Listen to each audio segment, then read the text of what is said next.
कैसे हुआ यूक्रेन का जन्म। यूरोप में कीव को हीरो सिटी कहा जाता है।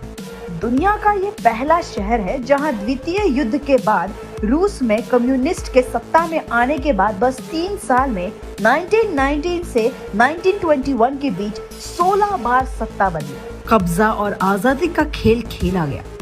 दूसरे विश्व युद्ध में भी कीव जर्मन नाजियों के सामने सरेंडर नहीं कर बल्कि आखिरी तक संघर्ष करने वाला शहर था।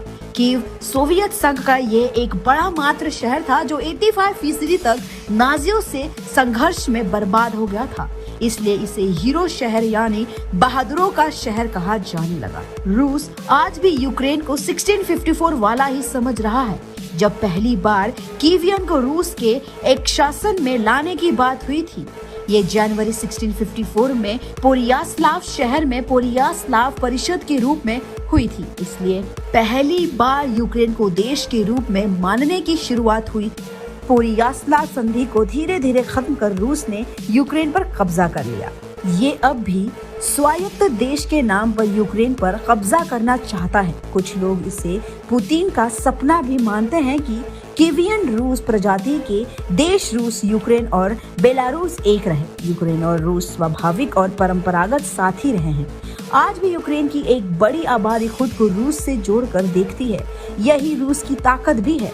रूस के साथ इसके आसानी से रहने की वजह भी है। रूस, बेलारूस और यूक्रेन पूर्वी यूरोप में कीवियन रूस, जिन्हें ईस्ट स्लावियन की प्रजाति का माना जाता है, ऐतिहासिक रूप से एक रहे हैं। ये भी ऐतिहासिक सच है कि जिसे रूसी प्रजाति के नाम से जाना जाता है वो भी कीवियन रूस या कीवियन रस ही कहा जाता है।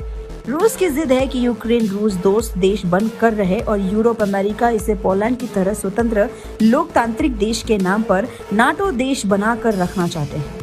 मगर इतिहास को दोहराना और इतिहास की घड़ियों की आगे निकल गई सुइयों को वापस लाकर उसी वक्त को निहारना दो अलहदा बातें हैं। इतिहास दोहराए जाने की शक्ल में भी मिटता और बनता है। इतिहास को पाने की सनक में बड़े बड़े साम्राज्य मिटा दिए हैं।